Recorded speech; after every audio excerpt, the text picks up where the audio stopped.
날 때 그 은혜가 족하네. 네, 하나님의 말씀 보도록 하겠습니다. 하나님의 말씀은 사사기 4장입니다. 사사기 4장. 네, 구약성경 제가 가지고 있는 성경 366페이지 구약성경 사사기 4장 3절 4절 말씀을 우리가 함께 읽도록 하겠습니다. 4장 4절 말씀입니다. 자, 함께 읽도록 하겠습니다. 시작. 그때 랍비돗의 아내 여선지자 드보라가 이스라엘의 사사가 되었는데. 아멘. 주님 감사합니다. 오늘도 귀한 말씀 앞에 세워주셨습니다. 주님, 이 말씀을 통해서 우리가 깨달을 것들을 성령께서 깨닫게 하시고, 또 우리의 흔들린 믿음을 또 붙잡아 주셔서, 또 우리가 믿음으로 또 우리가 주님의 이름을 부르며 또 기도할 때 주님께서 우리가 바라볼 수 없는 것들을 주님께서 바라보게 하시고 또 소망을 갖게 하셔서 그 길을 또 주님과 함께 걸어갈 수 있도록 인도하여 주시옵소서. 오늘 또 여러 가지의 근심과 또 기도의 제목 또 염려들을 또 있지만은 주님, 이것을 통해서 또 주님께서 또 하나님 되심을 또 드러나게 하실 줄 믿습니다. 우리가 믿음으로 또한 그 모든 상황 가운데서도 넉넉하게 이겨갈 수 있도록 성령께서 함께하여 주시옵소서. 주님 감사합니다. 이 모든 거 예수 그리스도 이름으로 기도드립니다. 아멘. 아멘. 우리 인사 나누도록 하겠습니다. 주님으로 사랑하고 축복합니다. 네, 주님으로 사랑하고 축복합니다. 네, 주님으로 사랑하고 축복합니다. 네. 우리가 사사기 말씀을 새벽 말씀 동안 보고 있습니다. 그래서 묵상하고 있는데요. 우리 아마 9월 달까지 아마 사사기 말씀을 묵상하게 됩니다. 그래서 사사기에는요 12명의 사사의 그 행적들이 기록이 되어 있습니다. 그래서 어떤 사사는 되게 짧게 몇 개의 절에 의해서 딱 소개가 끝난 것도 있고, 오늘 드보라처럼 4장과 5장에 걸쳐서 이 2장에 걸쳐서 이 드보라 사사를 또 이렇게 그 기록들이 기록된 것을 볼 수가 있습니다. 먼저 하나님께서는요 그 사사기의 그 사사들을 세우기까지 반복되는 패턴이, 그 사사기 말씀에 패턴이 있어요. 첫 번째는 이스라엘 백성들이 하나님의 여호와의 목전에서 악을 행하게 됩니다. 악을 행하게 돼요. 하나님의 목전에서 악을 행한다는 것은요, 그러니까 하나님을 모르는 자가 아니라 하나님을 알고 하나님을 알았던 자가 하나님을 업신여기는 거죠. 그러니까 어디나 편재하시는 그 하나님을 우리가 속이는 거죠. 예. 그리고 또 우리의 삶과 이게 하나님의 목전에서 악을 행한다는 것은 우리의 삶과 신앙이 일치하지 않는다는 거예요. 일치하지 않는 거고, 또 더 나아가서는 우리의 신앙의 양심조차도 무뎌졌다는 거죠. 예. 우리가 도덕적인 양심은 우리가 어떤 기본의 도덕적 양심을 갖고 있습니다. 근데 신앙의 양심까지도 무뎌졌다는 거예요. 예. 우리가 사사기를 보지만 사사기에는 죄를 깨닫고 성막으로 오는 자들이 한 명도 없었습니다. 그러니까 사사기 말씀을 쭉 이렇게 읽어보면요, 성막이라는 그런 구절, 성막이라는 단어, 그다음에 제사라는 단어가 전혀 없어요. 한 단어도 없습니다. 한 단어도 없어요. 자, 그러면 여러분, 하나님께서는요 이러한 하나님의 목전에서 악을 행하는 자들을 어떻게 하시냐면 주변의 나라를 도구로 사용해서 징계를 내리십니다. 징계를 내리시는 거예요. 그래서 그 징계로 인해서 이스라엘 백성들이 하나님께 부르짖을 때 그때 사사를 세우시게 됩니다. 그래서 이 사사를 통해서 말씀에 순종하게 하고 또 그 말씀을 믿고 행할 때 그 징계에서 벗어나게 하시고 다시 또 승리를 누리게 하십니다. 그리고 평온을 주시는 거죠. 이게 40년, 80년, 20년 이렇게 평온을 주세요. 이러한 패턴이 사사기에서 계속 반복되고 있습니다. 되고 있어요. 자, 우리가 지난주에 사사를 세운 이유에 대해서 한번 묵상했는데 이 드보라 앞에 사사가 에훗이었습니다. 에훗. 사사 에훗이 죽은 후에 이스라엘 백성들은 또 타락을 하게 됩니다. 예. 그래서 우리가 그 사사가 세워질 때 그 또라는 그 접속사가 계속 반복되고 있는 것을 볼 수가 있는데, 우리 4장 1절을 한번 읽어볼게요. 4장 1절입니다. 시작. 에훗이 죽으니 이스라엘 자손이 또 여호와의 목전에서 악을 행하매. 이렇게 악을 행하니까 하나님께서는 이제 하나님의 그 패턴에 의해서 어떻게 하십니까? 가나안 땅의 그 하솔 지역의 왕이었던 야빈의 그 군대의 힘을 이용해서 이스라엘이 하나님께 부르짖도록 학대하도록 허락하십니다. 예. 그러니까 우리의 고난은요, 하나님께서 허락하셔야지 우리도 그 고난이 우리에게 오는 거예요, 여러분. 이게 어떤 거냐면, 그러면 하나님 너무 하시는 거 왜 고난을 주세요? 위로를 주시고 좀 이렇게 잘 이렇게 설득할 수 있으면 잘 얘기하면 되는 거 아니겠어요? 딱 그렇게 할 수 있지만 여러분, 그렇게 얘기했는데 안 들었던 거예요. 예를 들어서 이겁니다. 여러분, 병이 있어요. 당신 병이 있습니다. 계속 얘기를 해요. 얘기를 했는데 안 해요. 왜? 이 이 병을 치료하려면 수술하면 아프잖아요. 그러니까 이거 두려워해서 수술 안 하려고 막 버텨요, 여러분. 근데 여러분, 수술에 대한 아픔은 분명히 회복에 대한 소망을 가지고 있어요, 그죠? 근데 여러분, 그것을 수술하지 않는다면 분명히 그냥 죽는 거예요.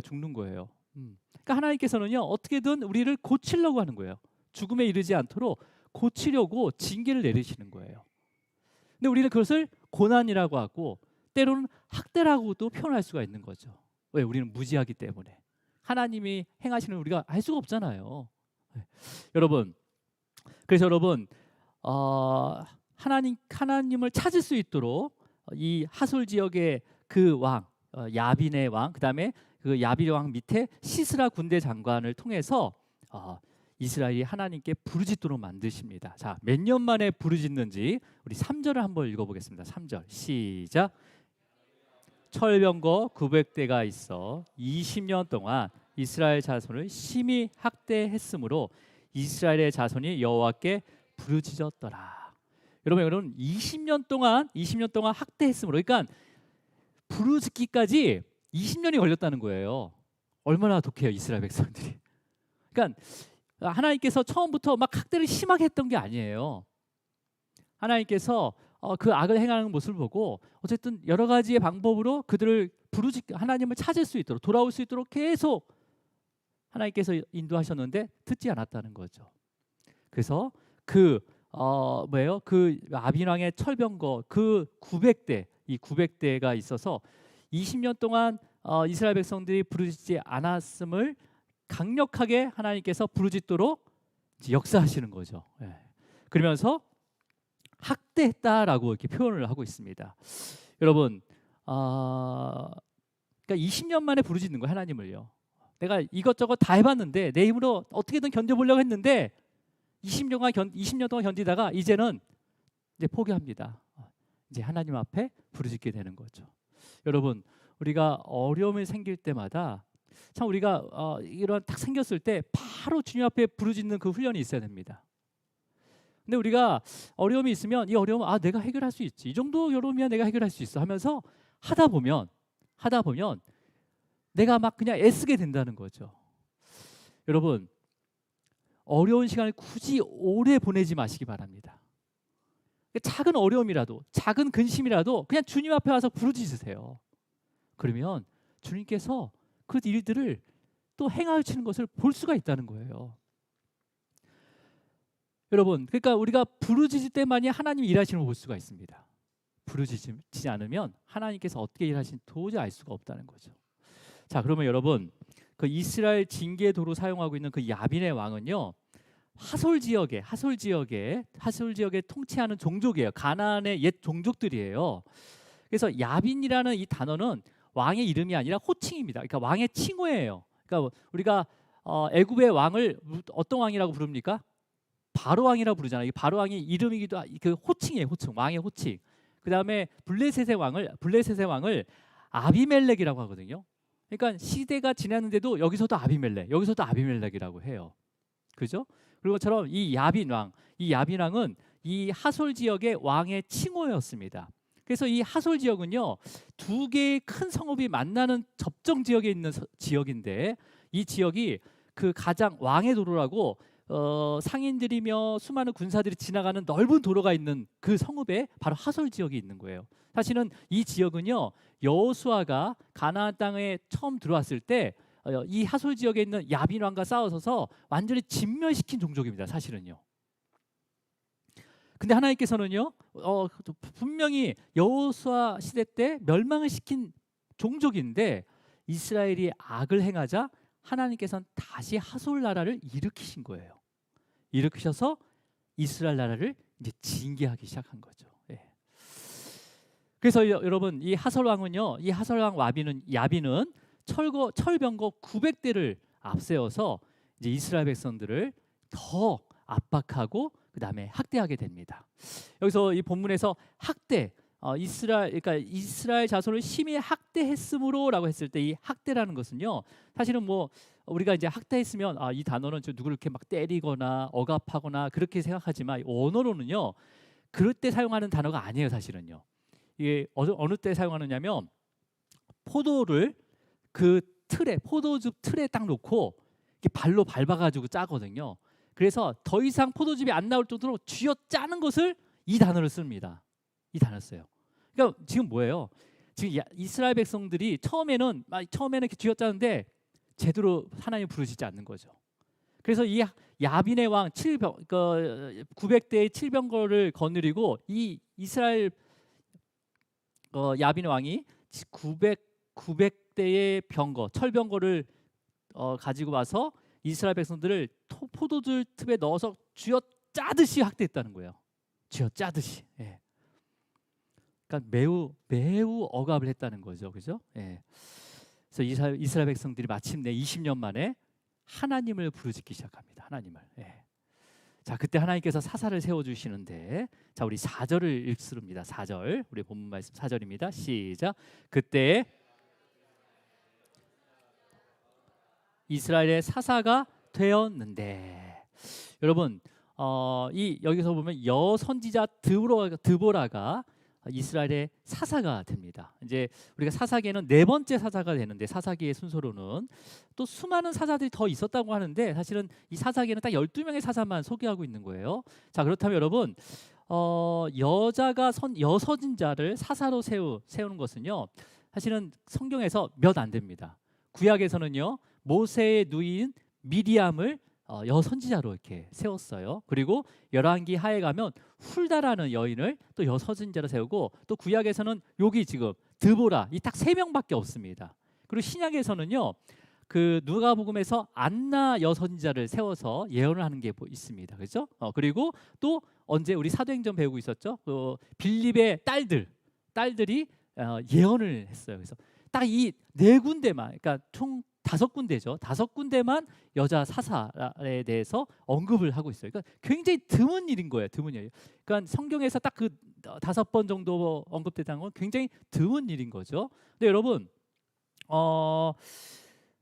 그러니까 지금 이 사사기에서 여자 드보라 사사를 세우셨던 것은 어떤 의미가 있냐면요, 그 시대에 마땅히 사사로 세울 수 있는 사람이 없었다는 것을 증명하고 있는 거예요. 이해하셨어요? 하나님께서 여자 사사도 세우시래, 그게 아니라 마땅히 세울 사람이 없었다는 거예요. 예. 심지어는 여러분, 하솔의 군대 장관 시스라란 말이에요. 철병거 900대를 지휘했던 시스라 군대 장관을 심판한 자도, 그러니까 죽인 자도요, 여자인 야엘이 죽이게 됩니다. 자, 그렇다면 여러분, 여기서 묵상할 수 있는 것은 뭐냐면요, 하나님께서는요, 우리의 상식으로 이해할 수 없는 방법으로 응답하신다는 거예요. 그렇잖아요, 여러분. 우리가 상상할 수 없는 방식으로 방법으로 응답을 하시고 구원을 이뤄가고 있다는 것입니다. 여러분, 그렇다고 해서 하나님께서는 절대 실수하지 않으시는 거죠. 예. 여러분, 우리가 하나님께서 분명 응답하셨어요. 근데 그것을 깨닫지 못하는 것이 바로 무지하다는 거예요. 알지 못하는 게 무지하다는 거죠. 자, 그러면 여러분, 우리가 상식적으로 철병거 900대라고 하면 최소한 우리가 알고 있는 사사 중에서 삼손이라는 사사를 세워가지고 하나님께서 이 철병거를 막 부셔버리고 막 이렇게 승리했다면 더 괜찮죠, 그죠? 그림이 제대로 나올 거예요. 근데 드보라, 여선지자 드보라를 사사로 세우셨어요. 자, 근데 이 사사 드보라가 어떤 사사인지를 우리가 5절을 한번 읽어볼게요. 5절이요. 시작. 그는 에브라임 산지 라마와 베델 사이에 드보라의 종려나무 아래에 거주하였고 이스라엘 자손은 그에게 나아가 재판을 받았더라. 여러분 사사는 전쟁 때 이스라엘을 구하는 사역을 했어요. 그죠? 그 구하는 일을 했고 또 평상시에는 이스라엘 백성들의 여러 가지 일, 여러 가지 일들을 재판하는 일을 담당했습니다. 근데 여기서 여러분 이스라엘 나라에는요 이미 성막과 율법을 주셨기 때문에 따로 공식적으로 재판장이 없었습니다. 그죠? 왕도 없었잖아요. 제사장의 나라였기 때문에 재판관이 없었어요. 근데 이미 율법을 다 주셨기 때문에 또 여러 가지 규례를 주셨기 때문에 이거 그 율법과 규례를 묵상하면서 내가 죄를 깨달은다면 어디로 가면 되는 거예요? 성막으로 가면 되는 거예요. 성막에 가서 회개하고 그다음에 그 죄값에 해당하는 제사를 드리면 어떤 죄라도 사함을 받을 수가 있었습니다. 근데 사사기 시대 때 어느 누구도 성막에 가지 않고 자기 소견대로 살았다는 거예요. 그러니까 이러한 시대적인 배경에서 드보라의 그 종려 아래 거주했다는 것은 어떤 의미냐면 드보라 이 여선지자가 그 일상의 삶 속에서 하나님의 율법을 묵상했다는 관용적인 표현입니다. 우리가 신약에서도요 요한복음에 보면 나다나엘 그자가 어디 밑에 있었습니까? 항상 무화과 나무 밑에 있었던 것을 내가 보았노라 하고 예수님 얘기하세요. 이거 뭐냐면 무화과 밑에서 율법을 묵상했다는 거예요. 하나님의 말씀을 묵상했다는 거예요. 이것도 가능적인 표현이거든요. 그러니까 드보라는 하나님의 율법을 계속해서 묵상했다는 거예요. 그러면서 성막에 가지 않고 자기 소견대로 살아가는 그 백성들에게 옳고 그름을 그 종려나무 그 밑에서 하나님의 말씀으로 판결하고 율법을 다시 가르쳤다는 거예요. 자, 여러분, 그러니까 하나님의 말씀으로 판단해서 그 백성들을 율법을 다시 가르쳤다는 거잖아요. 여러분, 하나님께서 이 세상을 무엇으로 창조하셨습니까? 말씀으로 창조하셨어요. 그리고 여전히 이 세상을 무엇으로 다스리고 있습니까? 통치하고 다스리고 있습니까? 말씀이에요. 그렇다면 여러분, 그 원리 가운데 하나님의 자녀로 부른 저와 여러분은 이 세상을 어떻게 살아가야 되는 거죠? 말씀으로 살아가야 되는 거예요. 말씀으로. 예. 말씀이 내 삶 가운데 중심이 돼야 되는 거예요. 그래서 다음 주 금요일부터는요. 다림줄, 말씀의 다림줄이라는 주제로 해서 또 한 3주간 특강을 하려고 합니다. 예. 기대하시기 바랍니다. 그래서 그 말씀이 내 중심 가운데 왔을 때 옳고 그름의 판결이 되는 거죠. 다른 걸로는요. 세상의 그 세속화된 그 방식과 그다음에 세속화된 그 정신과 그러한 습관들로 인해서 판결을 할 수가 없는 거예요. 판결을 하더라도 계속 뒤집어 버려요. 이건 아니야. 이건 아니야. 이런 일들이 일어나고 있지 않습니까? 법관이 판결해도 잘못된 거라는 거예요. 네. 이게 우리의 모습이에요. 그러니까 이거는 이상한 게 아니에요, 여러분. 죄인들이 살고 있는 곳은 다 그래요. 죄인들이 살고 있는 곳은. 자, 여러분. 그러니까 하나님께서는요. 모든 이스라엘 백성뿐만 아니라 저와 여러분도 말씀으로 세상을 다스리고 통치하기를 바라고 계시는 거예요. 네. 그렇게 우리가 살아갈 때 하나님의 능력을 경험하게 됩니다. 네. 그러니까 여러분 하나님께서는 말씀을 묵상하는 드보라에게 확신을 주세요. 그러니까 믿음을 주시는 거죠. 자, 어떤 확신과 믿음인지를 우리 7절 한번 읽어보겠습니다. 7절 시작.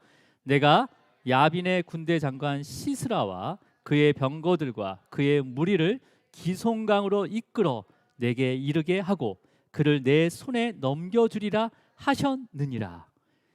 20년 동안 하솔의 그 지역의 야빈 왕에게 의해서 학대를 당했던 그 이스라엘 민족이 아니 무슨 백으로 지금 넘겨주었다고 얘기하는 거예요? 그냥 말씀으로 해요. 그냥 말씀으로 넘겨주시겠다는 거예요. 그 무리들을 기송강으로 이끌어서 너에게 넘겨줄게라고 그냥 말씀하시는 거예요. 그럼 그 말씀에 따라서 우리는 그냥 살아가면 되는 거예요. 그죠? 예. 그래서 드보라는요, 이 야빈 군대 장관과 야빈의 그 군대 장관 시스라와 그 병거를 넘겨주시겠다는 그 확신과 믿음 가운데 이제 이스라엘의 장군이 있습니다. 바락 장군이라고. 바락 장군에게 찾아가서 10,000명을 거느리고 다볼산으로 올라가라라고 이제 전하게 됩니다. 자, 근데 그럼 바락 장군이 올라갔을까요? 바로? 네. 그러니까 바락 장군은 현장에 있는 사람이잖아요, 그죠? 전장에서 있는 자란 말이에요. 그러니까 다 경험해봤단 말이에요. 그러니까 현실적으로 철병거와 대항해서 이길 수 없다는 것을 알아요, 몰라요? 안다는 거죠, 그냥 현실적인 사람이니까, 현장에 있는 사람이니까. 그러니까 그 말을 듣고도요, 자신이 없어서 거절하면서 드보라, 당신하고 같이 동행하면 내가 올라가겠습니다라고 구하게 됩니다. 자, 여기서 우리가 이 바락 장군을 이렇게 4장을 읽어보면 참 바락 장군 좀 약간 믿음이 없네, 믿음이 없어서 이렇게 주저하고 있구나라고 비난할 수 있지만, 그냥 현실적으로 불가능하다고 믿는다는 것은 그냥 원래 우리의 모습 아니에요? 그렇잖아요. 현실적으로 불가능한 것을 불가능하다고 믿는 것이 잘못된 거예요?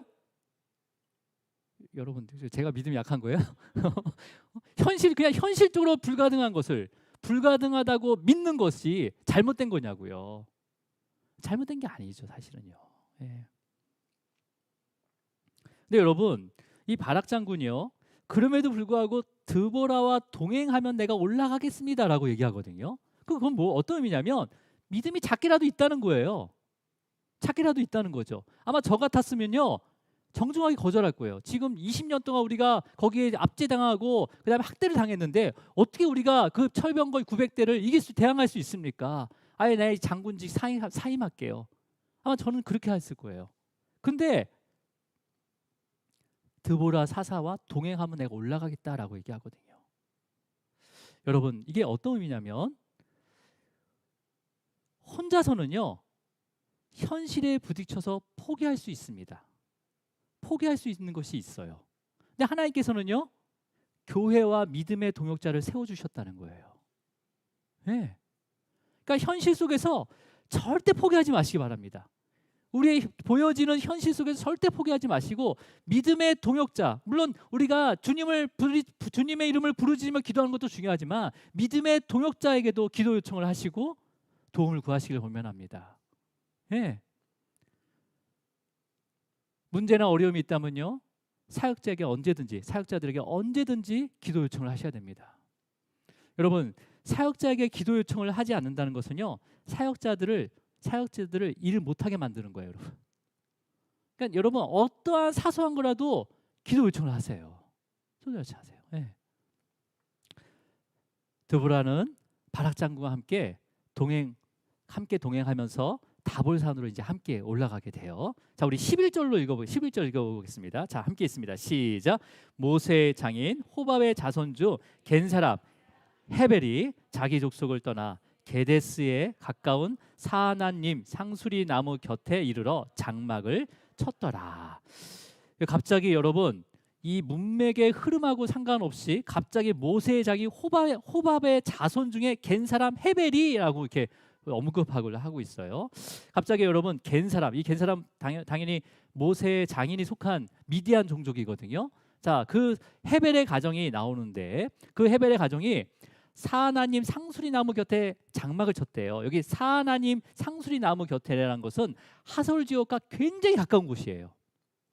이건 어떤 거냐면 여러분, 모세의 장인 호밧의 자손들을, 그러니까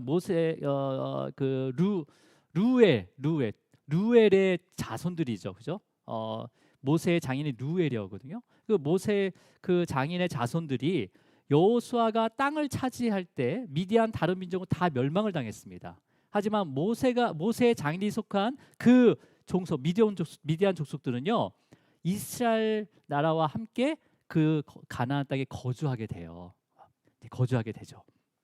그런데 이스라엘 나라가 현재 강대국 그 하솔 나라에게 학대를 쥐어짜게 학대를 당하니까 그 모세의 장인의 가문 중에서 헤벨 가문은 이스라엘을 떠나서 하솔 나라와 화평을 맺게 됩니다. 그러니까 이런 학대 가운데 차라리 내가 하솔나라와 화평을 짓고 그 곁에 서서 내가 살겠다라고 이주한 거예요. 장막을 이주한 거죠. 우리가 지금은 마음대로 뭐 이사하지만 그 당시에는 한 번 장막을 치면요 평생 거기서 살아야 되는 건데, 그 가문이 바로 하솔 땅 근처 그 상수리 나무 곁에 진을 쳤다는 것은 아예 하솔나라를 내가 의지하겠다라는 거죠.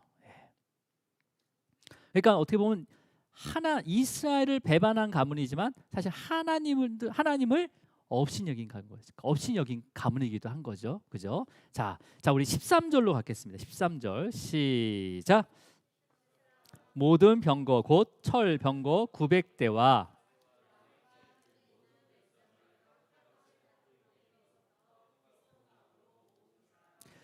자, 그리고 이제 다시 장면을 바뀌어서 누구예요? 지금 드보라와 그 다음에 바란 장군이 그 다볼산 위로 딱 올라가서 보니까 기송강 주변으로 누가 모이게 돼요? 그 시스라가 거느린 철병거 900대와 그 다음에 그 함께한 모든 백성이 자기 하로셋 탁고임은 바로 그 경계예요. 하솔 지역의 경계거든요. 그 지역에서 다 기송강으로 모이기 시작하는 거예요. 여러분 지금 뭐예요?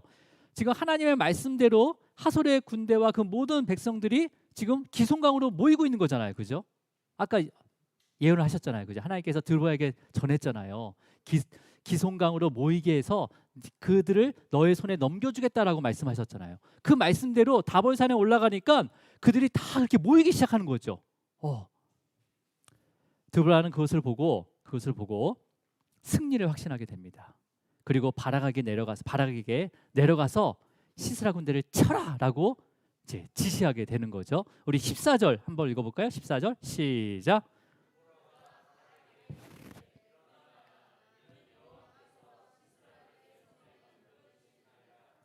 여호와께서 너의 앞에 나가 아니하시느냐 하는지라 이에 바락이 10,000명을 거느리고 다볼산에서 내려가니라 가니. 자, 여기 보면 여호와께서 너의 앞서 나가지 아니하시느냐라고 이제 이게 의문문을 사용했는데, 이건 뭐냐면 이 주저했다는 거예요. 또 바로 내려가라고 했는데 바락이 주저했다는 거죠. 왜 주저했을까요? 여러분 철병거는요 평지에서는 천하무적이에요. 그렇잖아요. 근데 철병거가 하나도 없는 자들은 어떻게 해야 됩니까? 원래 전략을 짜려면 높은 다볼산에서 그 철병거를 유인해가지고 잘 움직이지 못하게 해가지고 쳐야 되는 거잖아요. 전략상으로는. 근데 지금 기송강에 그 당시엔 건기였거든요. 그 이때 건기였기 때문에 기송강이 다 말라 있었습니다. 그래서 그냥 널따란 평지였어요. 그곳에 진을 치고 철병거와 맞선다고 한 것은 되게 불리한 상황이잖아요. 그죠? 내려가면 죽는 거잖아요. 사실은요. 현실적으로 봤을 때 내려가면 그냥 철병거가 한번 휩쓸면요 그냥 다 끝나는 거예요. 게임은요. 10,000명이 됐든 20,000명이 됐든. 그러니까 오히려 철병거가 올라오지 못하는 다볼산 위에서 약을 올리든지 해가지고 그 철병거를 유인해서 싸워서 이기는 게 더 유리한 거죠. 그렇죠? 네. 자, 그런데 어떤 일이 일어나는지 15절을 읽도록 하겠습니다. 15절 시작.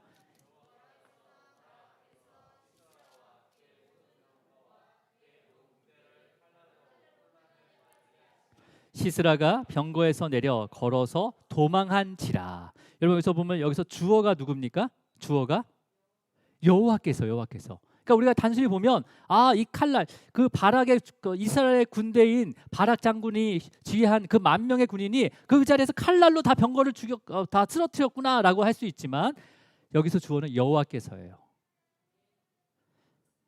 여호와께서 칼날로 혼란을 빠지게 하셨습니다. 그리고 이 칼날은 어떤 칼날? 여호와의 칼날은 어떤 칼날이에요? 칼날입니까?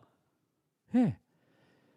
여러분 어떤 칼날인지 이 5장 말씀이 그 야빈 가나안 왕 야빈을 진멸한 다음에 드보라와 바락의 노래거든요. 거기에 내용이 나와 있는 어떤 칼날인지 내용을 알 수가 있는데 5장 4절을 한번 읽어볼게요. 5장 4절 함께 있습니다. 시작.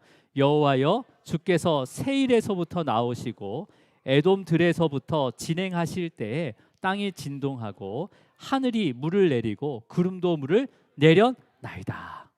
하나님의 칼날은 자연재해였어요. 자연재해. 그러니까 건기라서 도저히 비가 오지 않는 때란 말이에요. 이거는요. 네. 그러니까 상상할 수 없는 폭우가 순식간에 오게 된 거죠. 얼마 전에 강릉에 아침에 갑자기 뭐예요? 몇십 미리가 내렸는데도 막 다 흙탕물로 다 그냥 뒤덮여졌잖아요. 그것처럼 도저히 다 내릴 수 없는 기간인데, 비가 내릴 수 없는 기간인데 하나님께서 폭우를 내리셔서 그 기송강, 그 광야, 말랐던 광야를 막 적시면서 그 적셔지니까 이게 그 강이 막 진흙덩이로 다 뭉쳐지잖아요. 그러니까 병거가 거기에 그냥 다 빠져버린 거예요. 오도 가도 못한 거죠. 병거 한 대도 움직일 수가 없는 거죠. 그러니까 여기에 시스라 장군이 어떻게 합니까? 병거에서 내려서 걸어서 도망가게 되는 거예요. 걸어서. 그때 이스라엘 군사 100명이 내려와서 칼로 그 시스라 군대를 완전히 진멸하게 되는 거죠. 예.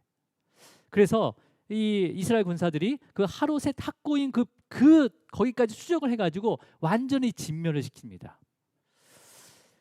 자, 여러분, 하나님의 칼은요 어떠한 칼보다 예리합니다. 예리해요. 예. 세상에 어떠한 칼로도 우리의 마음까지는 베지 못해요. 세상에 아무리 예리한 칼날이 있더라도 우리의 마음까지 베지 못합니다, 여러분. 그렇잖아요. 근데 성령의 검인 말씀은요 우리의 관절과 골수뿐만 아니라 우리의 마음까지도 쪼갤 정도로 예리하십니다. 예. 그러니까 그 말씀이 내 삶 가운데 계속 있어야 되는 거예요. 그래서 나의 그런 어두운 것을 잘라내버리고, 그 다음에 나의 어떤 그런 혹들을 완전히 잘라버려야 되는 거죠. 예. 자, 이제 유일하게 살아남은 장군이 시스라 장군이에요. 예. 장군은 장군인가 봐요. 마지막까지 남아있더라고요. 그래서 이 장군이 어디로 가냐면 아까 우리 11절에 읽었던 화평을 맺은 그 경계에서 상수리 나무 밑에 장막을 쳤던 그 헤벨의 집에 찾아가게 되는 거죠. 그러니까 헤벨이 어디예요? 그 야빈 왕과 화평을 맺었으니까 같은 팀 아니에요. 그러니까 그 집으로 들어가게 되는 거예요. 근데 그 집에 야일이라는 아내가 있었습니다. 그래서 야일이 이 시스라를 극진히 영접하고 보호해주게 되거든요. 우리 18절을 읽어볼게요. 18절 시작. 야일이 나가 시스라를 영접하며 그에게 말하되 나의 주여 들어오소서, 내게로 들어오시고 두려워하지 마소서 하매 그가 그 장막을 들어가니 야일이 이불로 그를 덮으니라. 여러분, 지금 시스라는요 이 야일의 극진한 영접을 받고 나서 마음에 안심을 갖게 됩니다. 그래서 야일에게 자신이 내가 여기 있다고 절대로 누구에게도 얘기하지 말아라 라고 이제 철저히 당부하게 하죠. 그런데 이제 시스라 장군이 이제 마음 편안하게 이제 우유 한 잔 쫙 들이켜 이렇게 먹으니까, 따뜻한 우유 먹으면 어떻게 뭐가 오죠? 잠이 쫙 오죠. 그래서 잠이 들자 야엘이 장막을 지지하는 그 말뚝을 가져와서 시스라의 장군의 그 관자놀이에 대고 박아서 죽이게 됩니다. 하나님께서 드보라에게 하신 말씀이 이루어진 거예요. 어떤 말씀하셨냐면 우리 9절로 다시 갈게요. 9절 4장 9절이에요. 자, 시작. 이르되 내가 반드시 너와 함께 가리라. 그러나 내가 이번에 가는 길에서는 영광을 얻지 못하리니 이는 여호와께서 시스라를 여인의 손에 파실 것임이니라 하고 드보라가 일어나 바락과 함께 게데스로 가니라. 그러니까 바락이 나 혼자 못 가겠습니다라고 할 때 드보라 사사가 바락에게 하나님의 그 말을 전한 거예요. 자, 그러니까 군대 장군을 죽이는 게 제일 큰 영광인데 그것을 바락은 놓쳤지만은 그 말씀대로 이루어진 거예요, 그죠? 말씀대로 이루어진 거예요.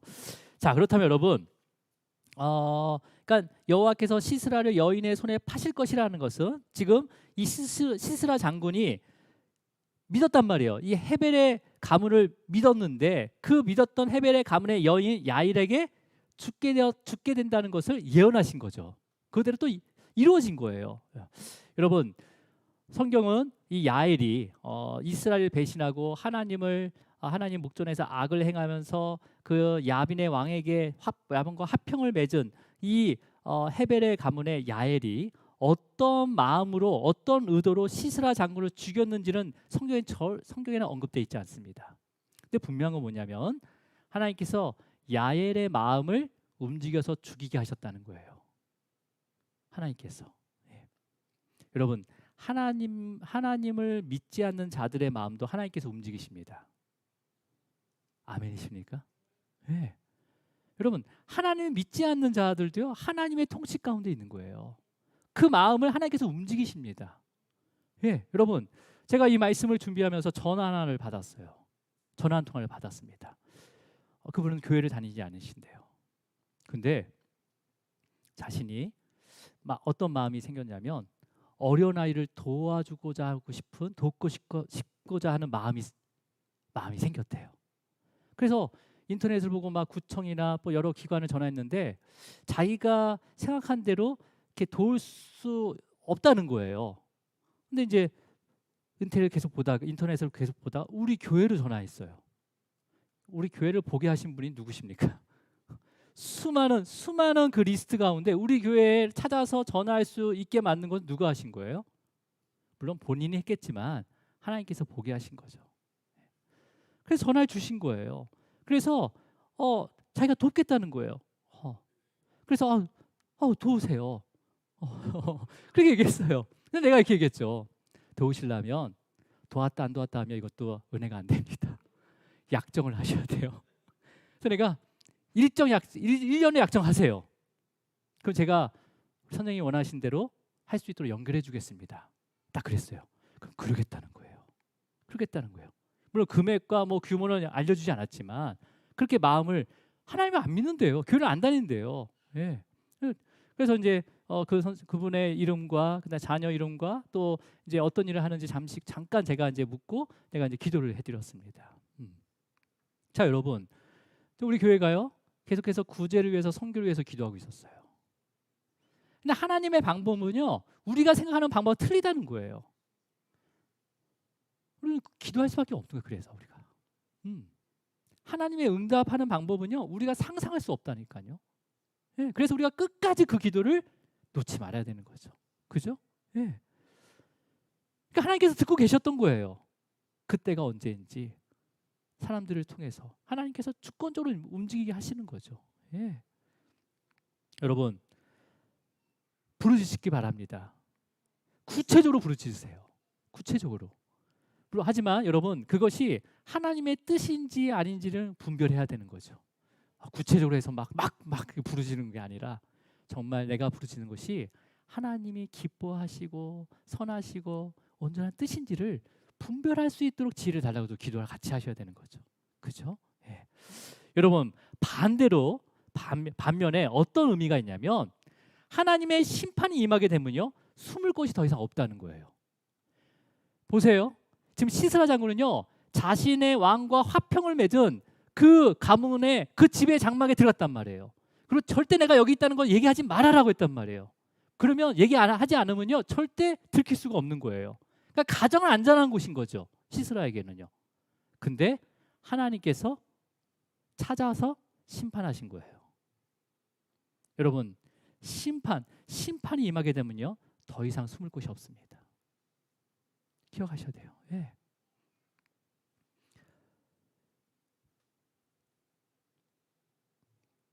말씀을 정리하도록 하겠습니다. 결국 이스라엘 백성들이 승리하게 됩니다. 그래서 이 승리를 드보라와 바락이 노래하는 말씀이 바로 5장 말씀이에요. 자, 이제 5장 내용 중에 5장 7절에 드보라가 이렇게 고백을 합니다. 자, 우리 5장 7절 한번 읽어볼게요. 5장 7절입니다. 시작.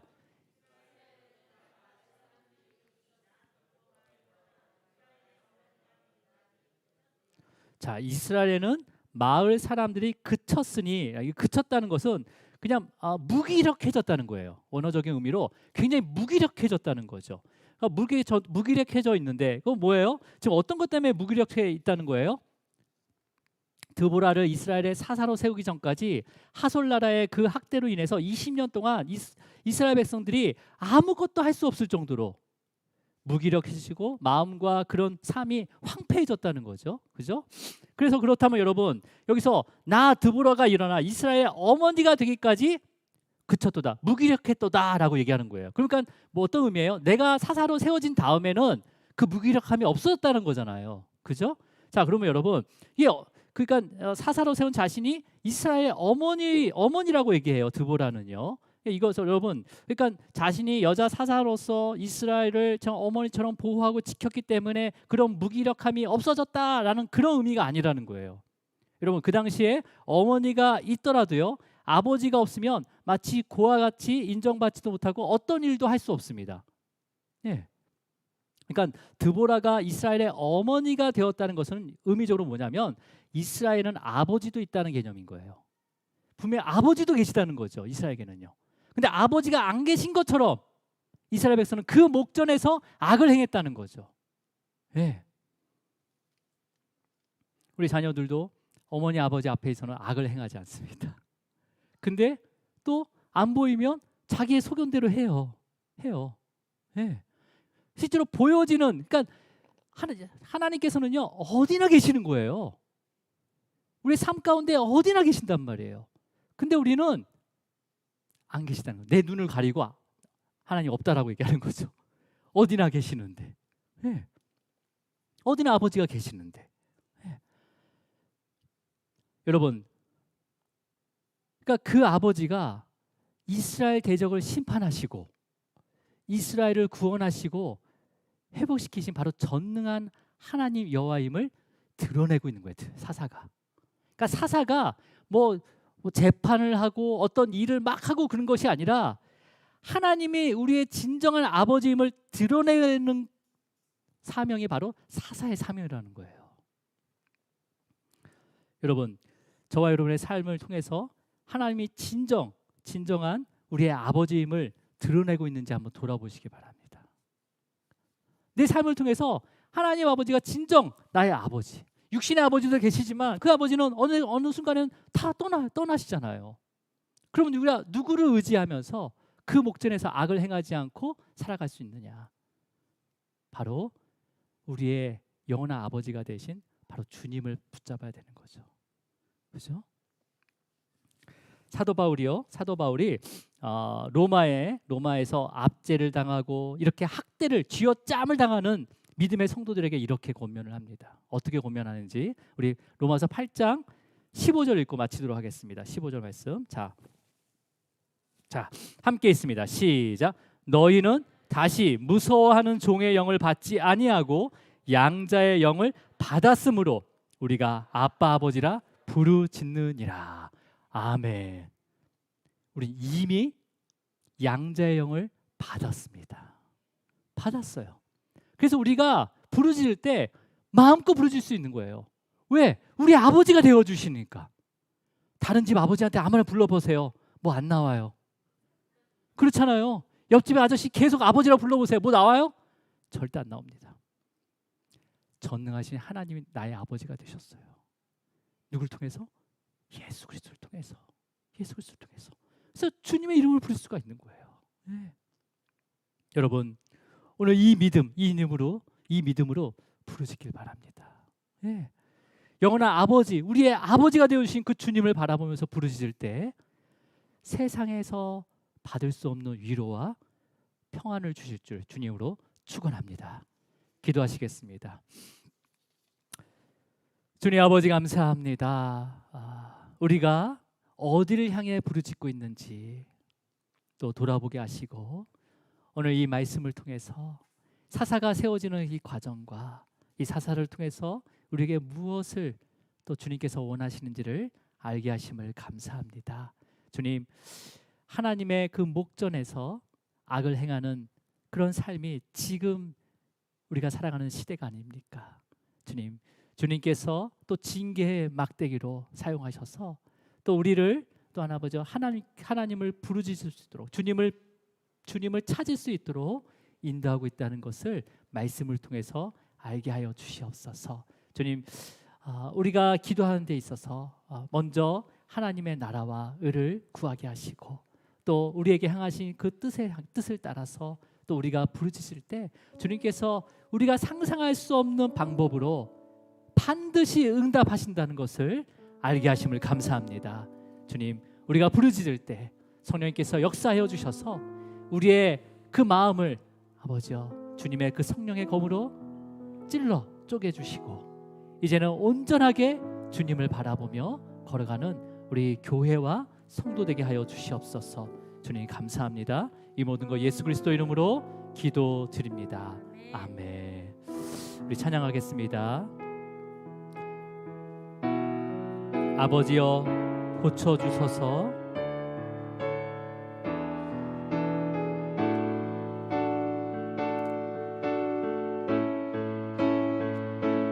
아버지여